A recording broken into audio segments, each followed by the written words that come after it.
mixture of elements. So don't think of this as evidence of the Rutherford model. This is actually a mixture of elements, which is why you have so many lines. After our introduction to the models of the atom, now we need to talk about the periodic table. And there are two basic periodic tables. Now, the first one is organized by Mendeleev and is chronologically the first. What he did is he actually organized the elements by mass and then looked to see where similar chemical properties lined up. And what he did is he left gaps that allowed the prediction of future elements. So he said, okay, well, there should be an element here based on the pattern, but I don't see one yet, so I'm going to leave a gap there. Now, Mendeleev's periodic table actually has some inherent flaws to it, and so we actually use the one that was created by Moseley now. Now, Moseley was based on the idea that the atomic number, or the number of protons, is how you should align the elements, and that when you do that, you get a more consistent pattern for lining up chemical properties. So one of the one that we use now, all the numbers are done by atomic number. Now there's a reason for the shape that you should be familiar with, but if you're not, we'll get into a little bit later. And you should also bookmark ptable.com. That website is going to be used quite often, and it's a good reference for you to have when you're looking at chemical properties. So go ahead and bookmark that in whatever browser you use. So chemical periods. Chemical periods are when all the elements that are in the same row are in the same chemical period. Now, what these refer to whenever they're in the same row means they have similar energies or similar orbitals. So everything in the first row has electrons in the first orbital. Okay? Everything in the second row has electrons in the second orbital. Everything in the third row has electrons that are in the third orbital, and so on and so on and so on. Now, one of the things that you need to be familiar with is the fact that the third orbital consists of this. So this d orbital right here, which we'll get into later, consists of the third layer. So when you get to the d level, you have to take those d and move them up one. Now there's a reason why they have it filled like this that we'll talk about a little bit later, but for now you just need to be aware of that. Chemical families refer to elements that are in the same vertical column. And when they're in the same vertical column, they share similar chemical properties. Now, you see all these right here? These refer to the noble gases. They all have similar reactivity and similar properties as far as what they do whenever they're in certain situations. So, the vertical columns have more to do with similar elements than do the rows. Okay, so you need to be familiar with that distinction. Each one of these have different names that we will get into, but we'll get into that a little bit later. Now, one of the things that you need to do is be able to distinguish between an atom and an ion. And basically what an ion is it's where you've taken away or removed electrons so that there is no longer a balance between protons and electrons. Whenever there's an imbalance between protons and electrons, we refer to those things as ions. Specifically, when there are more protons, we call that a cation. And when there are more electrons, we call that an anion. Now, one of the things that's really important for you to realize is that protons don't ever move in a chemical reaction. They can move in nuclear reactions, but we're not going to deal with that in this class. Okay, protons will never move in a chemical reaction. And instead, what happens, either you gain electrons or you lose electrons, and that's what determines whether it's a cation or an anion.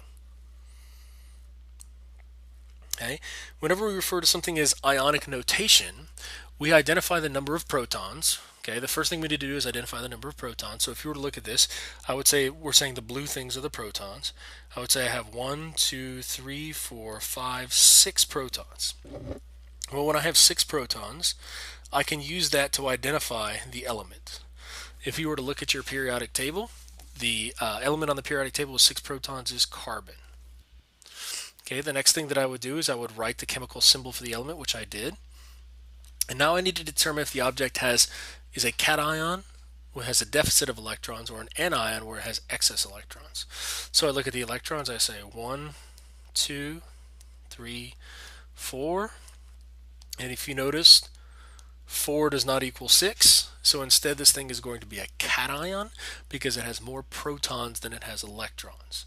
Okay, so what I would do is I would write the surplus of the deficit, and I have 2 extra protons. So this would be the ionic notation for this particular element. You should be able to do that, and you should be able to take the reverse. If I give you this, you should be able to tell me how many protons and electrons there are. Next, we have to name ionic compounds. Whenever we name ionic compounds, what we have to do is we have to identify the cation and write the name of that element. So that's always going to be sodium or potassium, usually things from the left side of the periodic table. Once we've identified the cation, the next thing we need to do is we need to determine if we need to use Roman numerals. Now, we need to use Roman numerals only if, on the periodic table, we're looking at those transition metals. Okay, the transition metals in between, those are the ones in which you have to specify what the charge of the ion is, because they can take numerous options. If something is in group 1 or group 2, or even group 3 or group 4, you don't have to specify the charge, because everything in group 1 has a charge of +1. Everything in group 2 has a charge of +2. Everything in group 13 has a charge of +3. Everything in group 14 has a charge of +4.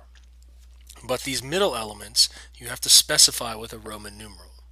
Then the last thing you need to do is you need to identify the anion. Once you've identified the anion, if it's an element, it is referred to as an ide. So if you were to look, you would have sodium because it's the cation, and you would have chloride because it's the anion, and that's that ide symbol.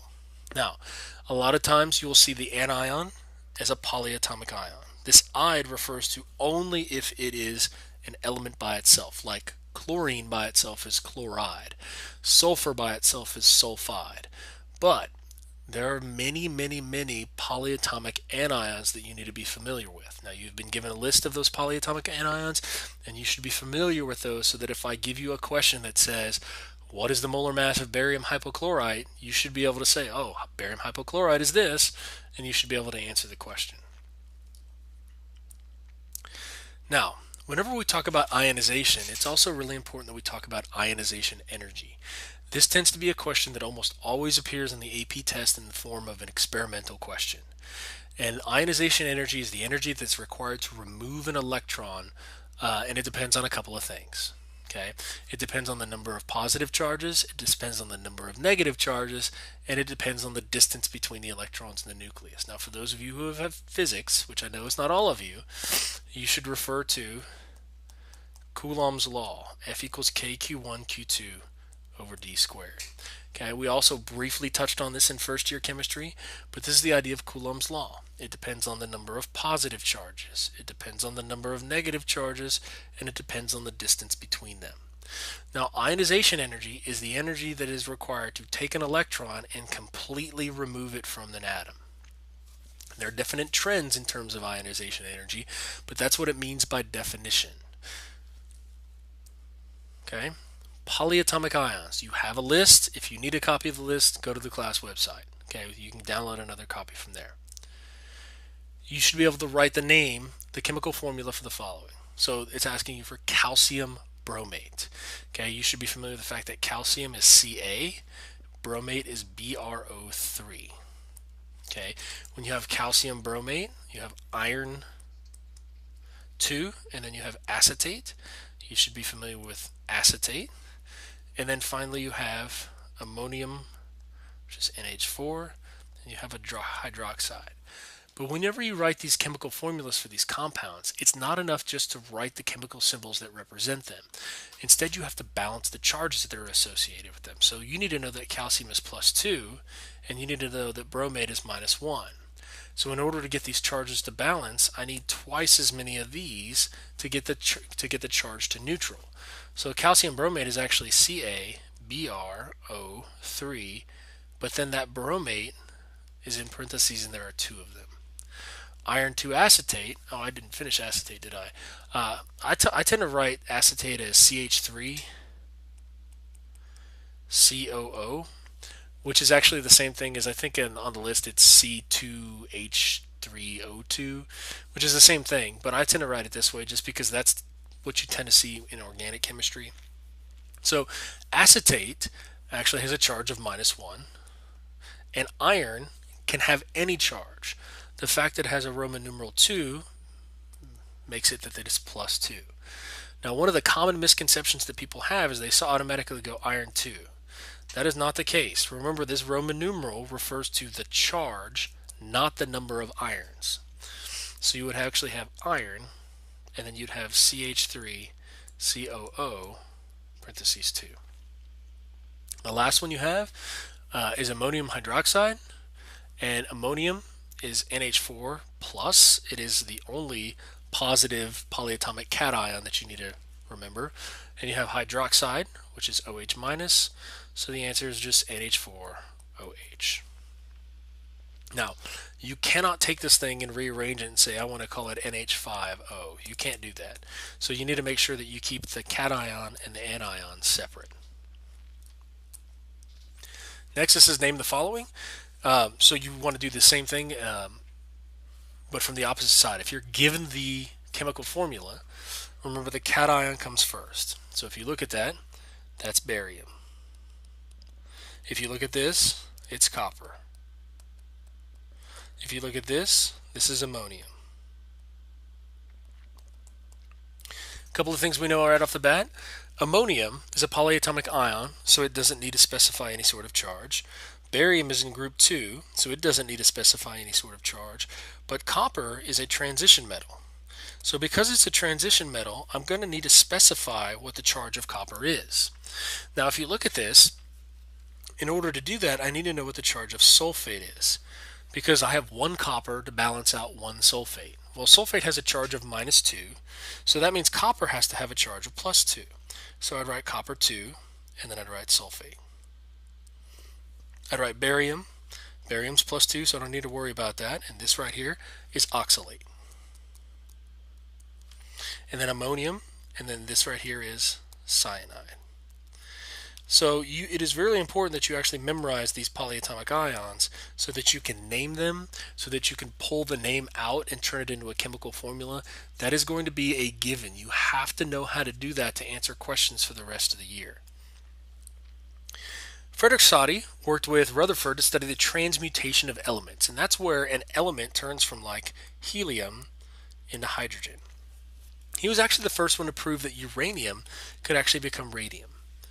So this transmutation of elements actually has a lot of historical origin in what we call alchemy, in which people try to turn different things into gold. But that's the historical origin. We do know that there is some sort of benefit, or it can actually be done with certain radioactive elements. So when he figured out that you have radium, it turns out that radium can have two distinct masses, even though they have identical chemical properties. Now, people automatically thought, okay, well, there's two different masses with the same property, so it just must be two elements. But it turns out that they were identical properties. And so in an extension of Thomson's experiment with neon, so instead of using cathode rays, they just used neon, they actually found out that whenever you charge neon, there was a couple of things that you couldn't understand. So whenever you did this, you would deflect it towards the positive plate. So I have a neon atom and I make it a negative charge. And how I do that is I just put it in a negative current, I attach a battery to it, it becomes negatively charged, and I shoot it between these plates. Well, when I shoot it between these plates, it should curve towards the positive plate. And it does. But what you notice is you get two distinct lines. There's a line right here and there's a line right there. Now the question is why are there two distinct lines if all other atoms are equal? And so this was kind of an interesting, what does this mean? Because you have neon that has identical properties, but there's two different lines whenever it moves through Thomson's experiment. And what actually that was evidence for isotopes. And isotopes refer to atoms or elements that are the exact same number of protons, the same number of electrons. So in terms of reactivity, they're the exact same, but they have different number of neutrons. Now, neutrons, remember, are neutral particles, so they don't actually affect the reactivity. So what you see right here is we write it in hyphen notation. This is helium. The reason why I know it's helium is because it has two protons. Okay? I know that it's not charged because there are two electrons to cancel out the two heliums.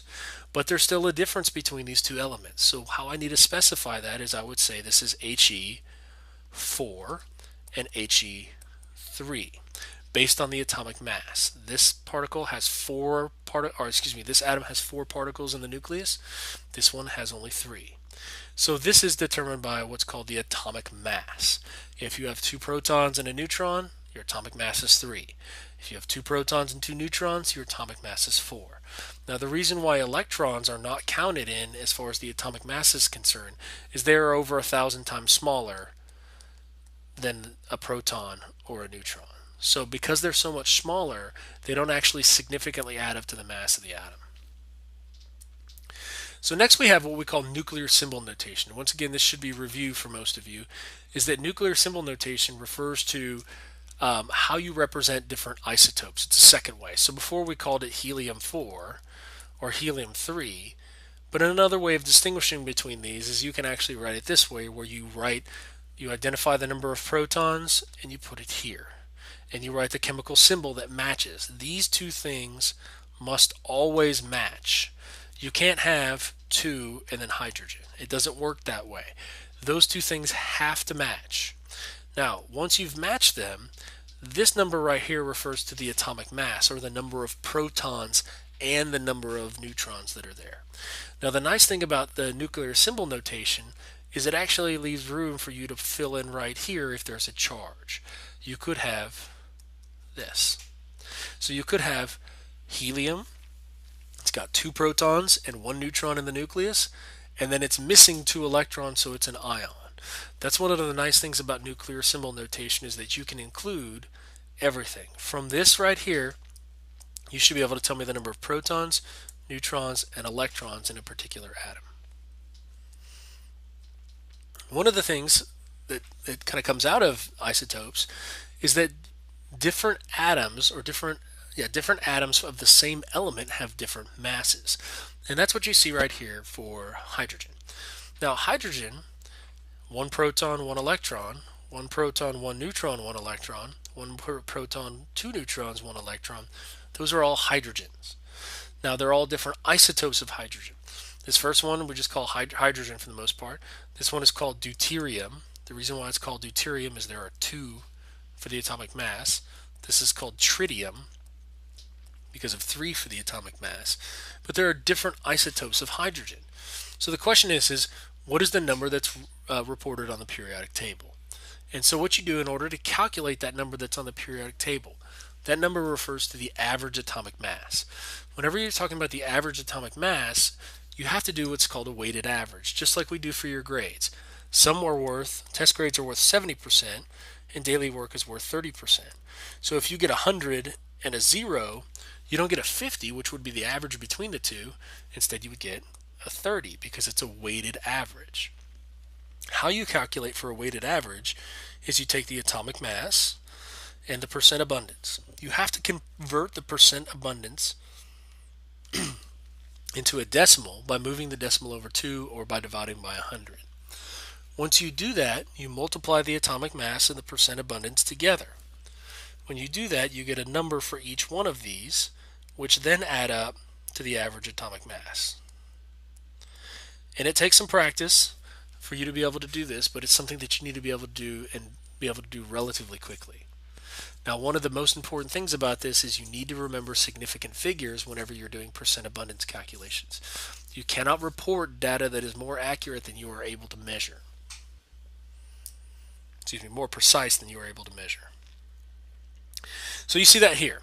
This is an average for all isotopes of the element. You change it to a decimal, you multiply it across, change it to a decimal, multiply it across, change it to a decimal, and multiply it across. Now, once you see this, okay, this remember is in scientific notation, you see that the average atomic mass for hydrogen is almost the exact same thing as it is for regular hydrogen. Okay, the reason why is 99.98% of all hydrogens are going to be that particular isotope. But it is different, and so you need to be aware of the contribution of each isotope to the average atomic mass. Now, you have example C1. It says a particular mass spectrometer ionizes a sample to a stable form and then separates the components with different mass to charge ratios. Would a mass spectrometer be capable of separating the substances below? Now, if you look at this, calcium is in group 2 of the periodic table, which means that it has a charge of +2. Sodium is in group 1 and has a charge of +1. So if I was looking at the mass to charge ratio, what I would do is I would take the mass of this particular substance, which in this case is 40, and I would divide it by the charge. And I would get 20. Well, if I do the same thing for sodium, 20 divided by +1 is 20. These two things are the same.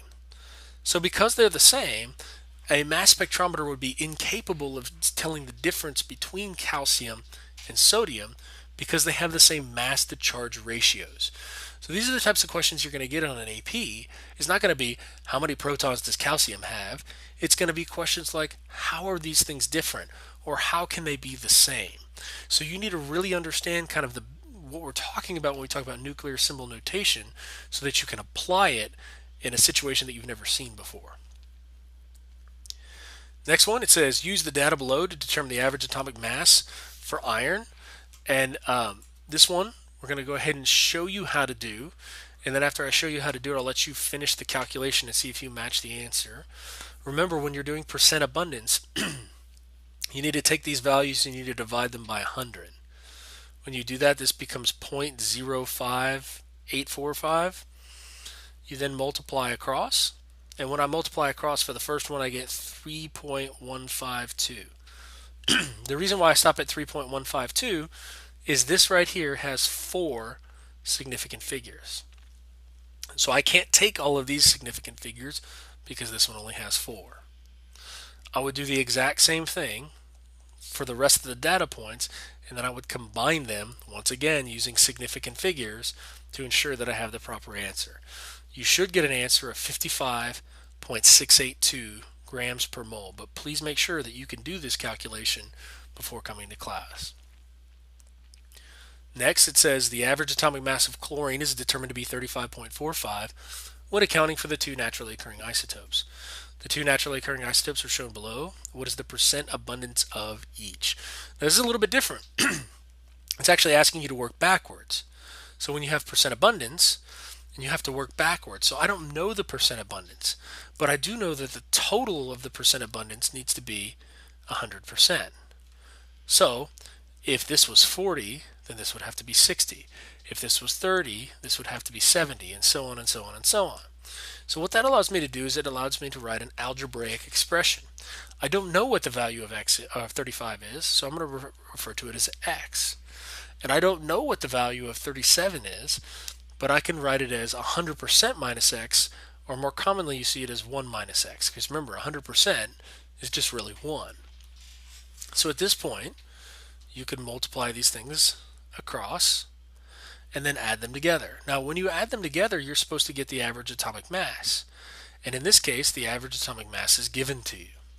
So you can actually write this thing out and you can say it's 35.45 equals 34.96885272 x plus 1 minus x 36.965, and I'm not going to write the rest. So what you would see at this point is that you would have to distribute this to both terms, and once you distribute that to both terms, you'd have to solve for x.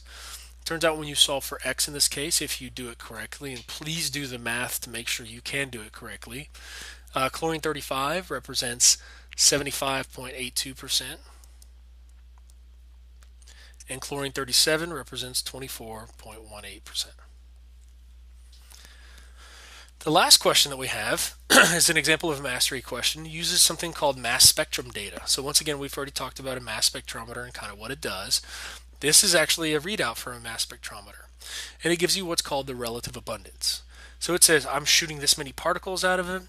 Out of this many particles, this is the ratio that I found for each one of these. Now this question says a sample of unknown halogen. Okay, that automatically narrows our what this could possibly be. Now, how would I know it's a halogen? I did some sort of test on the experimental properties and I've determined this thing is a halogen. Since it's a halogen, it has to be fluorine, chlorine, bromine, iodine, something like that. Now, if you look at the data, you have what is called the mass to charge ratio. So this is saying that I have a 70 to 1 charge. This is saying that I have a 72 to 1 charge, and this is saying that I have a 74 to 1 charge.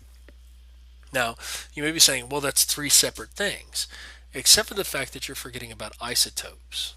Now, if you were to look at each one of these things, I think fluorine's like 19, and chlorine is 35.5 roughly, and bromine is I don't remember what bromine is, but if you look at it, there's a very, very distinct pattern that's here.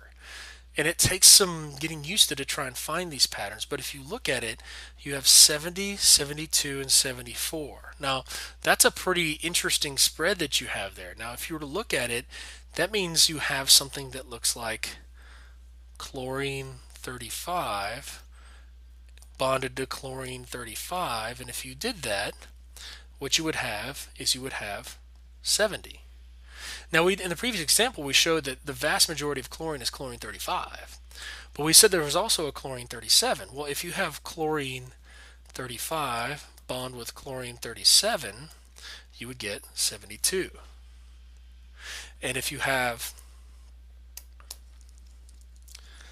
chlorine 37 bond with chlorine 37, which would be a rare occurrence, you would get 74.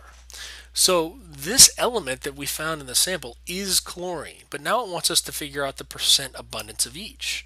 So once we've identified it as chlorine, you have to look at the total parts.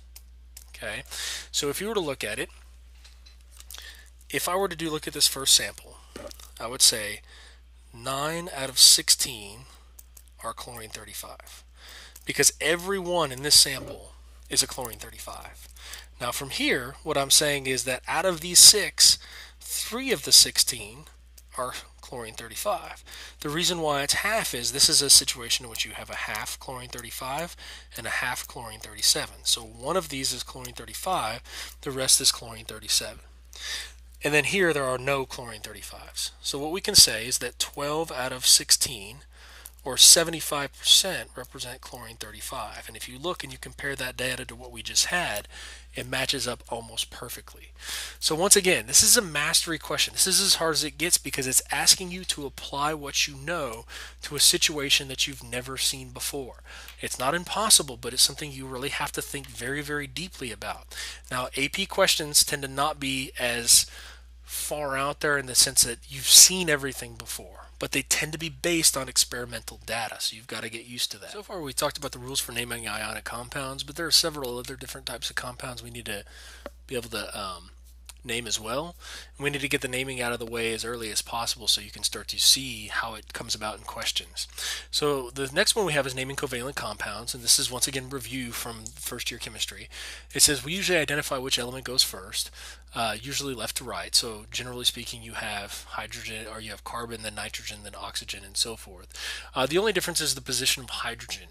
Now hydrogen is going to actually be kind of in between oxygen and fluorine. We'll show you exactly where it is in class, but hydrogen's got kind of a funny place that kind of moves around a little bit, but it's really the only other one that's different.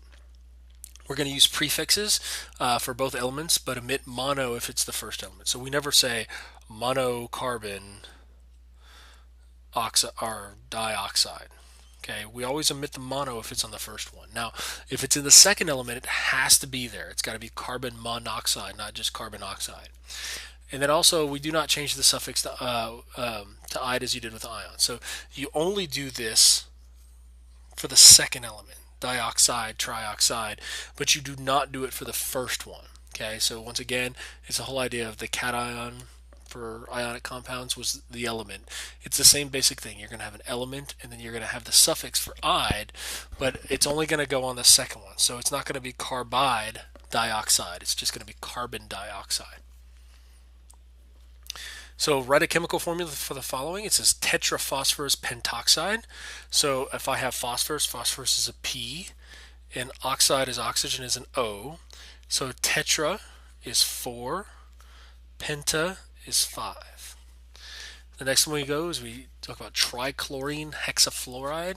So chlorine is Cl, fluoride is F, tri is 3, hexa is 6. When you talk about sulfur, we talk about bromide. This is hepta. Hepta is another word for 7. Octa is 8. So you have 7 sulfurs and 8 bromines. So you need to be able to go back and forth between the chemical formula and the name and the chemical formula for covalent compounds as well. And that's what you see here. It says name the following. Now, if you say water, technically that's correct, but it's really dihydrogen monoxide. This right here, you have hexa, sulfur, octahydride. And then finally you have carbon, tetrafluoride.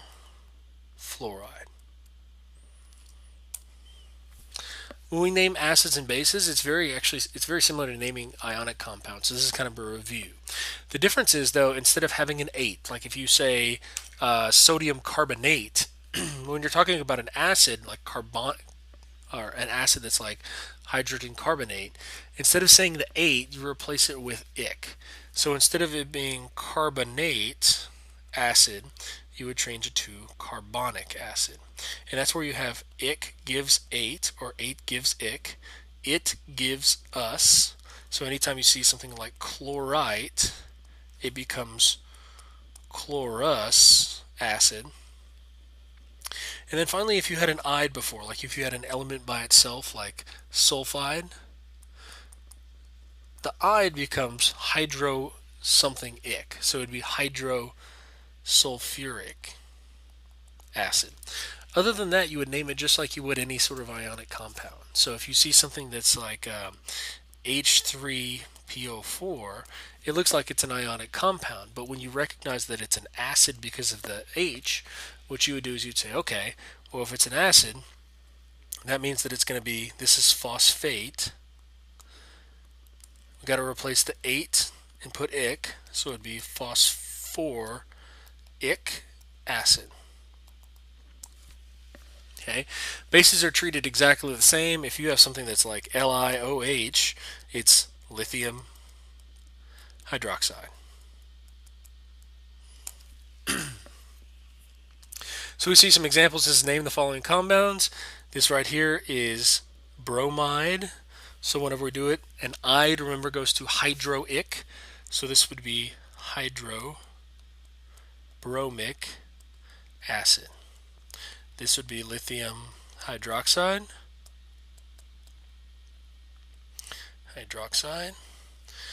This right here is going to be sulfite. So since it's sulfite, it'd be sulfurous acid. This one we just did, it was going to be phosphoric acid. And then this right here is copper hydroxide. But once again, once you know that copper is a transition metal, you need to specify the charge, and to be copper 2 hydroxide, because there are 2 charges right there. So this is write the chemical formula for the following acids and bases. This is hydrosulfuric acid. Hydrosulfuric means that it has to be an S that's by itself. And in that case, you know the charge is a 2 minus, so you're going to have 2 hydrogens to balance it out. For barium hydroxide, BaOH, but you know the charge is +2 here, the charge is -1 here, so you're going to need to put a 2 right there in order to balance the charges out. For nitric acid, you'll be looking at ic, so that means it's the nitrate, and then you would put an H in front of it because NO3 just has a charge of -1, and you just need 1 H to balance it out. When you look at iron 3 hydroxide, you have iron, it's a +3 because of the Roman numerals. Hydroxide, which has a charge of -1, so you would need 3 hydroxide to balance out the 3 of the iron. And phosphorus acid, the us means you're talking about phosphite. Phosphite is PO3, and the charge is -3. So you would need to make it H3PO3. Okay, this is going to take some practice, and you'll start to get used to it as you go through the year, but you need to be able to name and write chemical formulas for all of these. And the last one, we've covered all of these so far in first year chemistry. The last one, the only one that's really new this particular thing, is naming organic compounds. Whenever you're talking about an organic compound, it refers to a compound that contains carbon. Okay, specifically carbon is like the main element of it. Whenever we're talking about organic compounds, they tend to have carbons, hydrogens, and oxygens as the main components. Okay, so if you were to look at it, it has a special naming structure. Instead of it 1 being mono and 2 being di and those sorts of things, if it has 1 carbon, it's referred to as methyl. And then ethyl, propyl, butyl, pentyl, hexyl, heptyl, octyl, nonyl, and decyl. Okay, that's how you're going to name these organic compounds, and it's based on the number of carbons that are present. So if you look at the, then you have to name the suffix. And the suffix is determined by the functional groups. Now we're only going to look at 3 functional groups at this time, and the 3 functional groups we're going to look at are alkanes, alkenes, and alkynes. Okay, alkenes, and alkynes.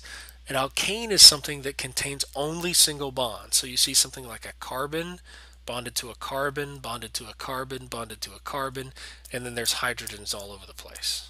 Okay, there's hydrogens, but there's only single bonds. Now, an alkene is where you have a double bond. If you have at least one double bond, it changes from an alkane to an alkene. And then the last one is when you have a triple bond. And if you have at least one triple bond, it changes to an alkyne. So what we're going to do is show you how to name a structure, and then you can actually tell it really easy from the formula. Okay, if you have, and this should say alkynes right here. Okay, if the alkanes, if you look at the carbon and the hydrogen ratios, if your hydrogens are 2 times the carbons plus 2, it's an alkane. And the reason for that is if you were to look at an organic compound, something like this, okay, if you were to look at it as something like this, CH2, CH2, CH2, CH3, the N carbons have an extra hydrogen. That's the extra 1, 2. And then every other carbon has 2 hydrogens attached to it. So if it follows the formula H equals 2C plus 2, it's an alkane. If it follows the formula H equals 2C, that means that it has to be an alkene. Because if I put a double bond here, I need to take away one of these hydrogens and take away one of these hydrogens. Okay, and finally you have an alkyne, which is if you have a triple bond, you need to take away even 2 more. So I would take this away and put a triple bond there. So depending on the ratio of carbons and hydrogens, you can easily name it as an alkene, an alkane, or an alkyne. The last thing we need to do is cover some examples. Now there are some typos on your PowerPoint, so you need to go ahead and change these to this, where it's C6H10 and C4H8. Now if you do that, we can look at the difference between carbons and hydrogens to determine what it's going to be. So the first thing we do is we look at C6, and that lets us know it's going to be hexyl something. Okay, and then we also have C4, which let us know it's going to be, if you go back to your original screen, 4 is going to be butyl, which is one of the ones that's different, methyl ethyl propyl butyl. So whenever we look at butyl, now we need to figure out if it's going to be an ane, an ene, or an ine. Okay, so the first thing we do is we look at the ratio. We say, okay, I have, if I do carbon times 2, I get 12. And then I have a choice of plus 2, just 12, or minus 2, which would be 14, 12, or 10. Now if you look, I have 10. So because I have 10, that means it's the minus 2 one, which means it's going to be an ine. So the name for this one is hexyne. Now when I look at this, I've got C4. So C4, 2 times 4 is 8. And I can either do 8 plus 2, which would be 10, 8 plus 0, which would be 8, or 8 minus 2, which would be 6. And if you look, I have 8 hydrogens, which is right here. Remember, the middle one is ene, so this would be butene. Now, if we get another example, it says write the chemical formula for the following. It says butane. So we go methyl ethyl propyl butyl, which means that there has to be 4 carbons because of the buttes. Now it says ane. Ane means it's going to be 4 times 2 plus 2. The plus 2 comes from the ane. So I know that this thing is going to be H10.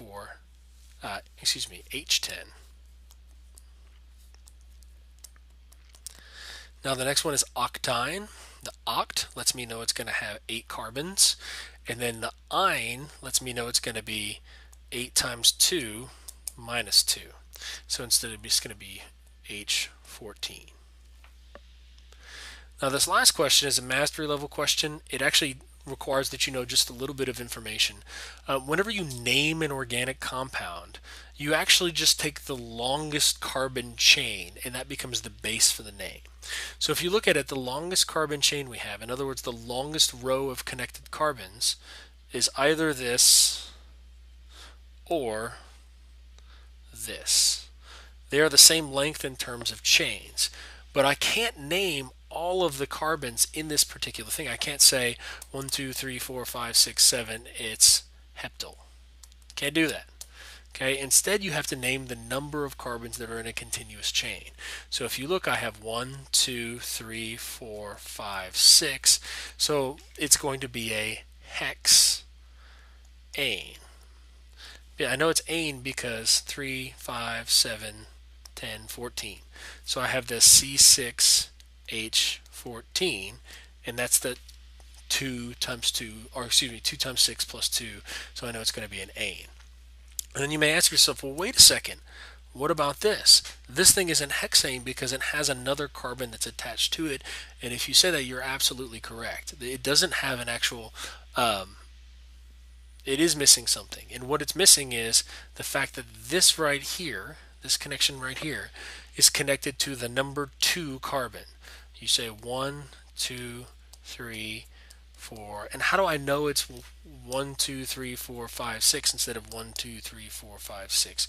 You always want to connect this thing to the lowest number possible. So even though you could name it 1, 2, 3, 4, 5, that's not as low as 1, 2.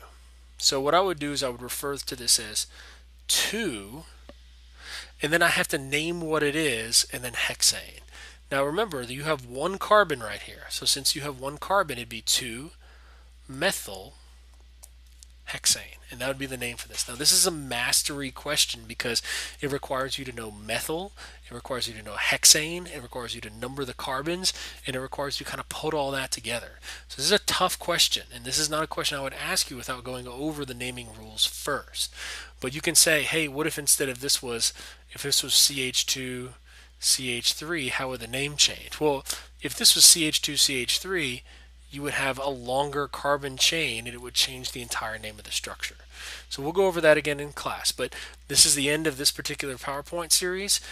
Please make sure you've taken your notes and you're ready to turn them in when you begin class, and we will go over some of the key information in class as well.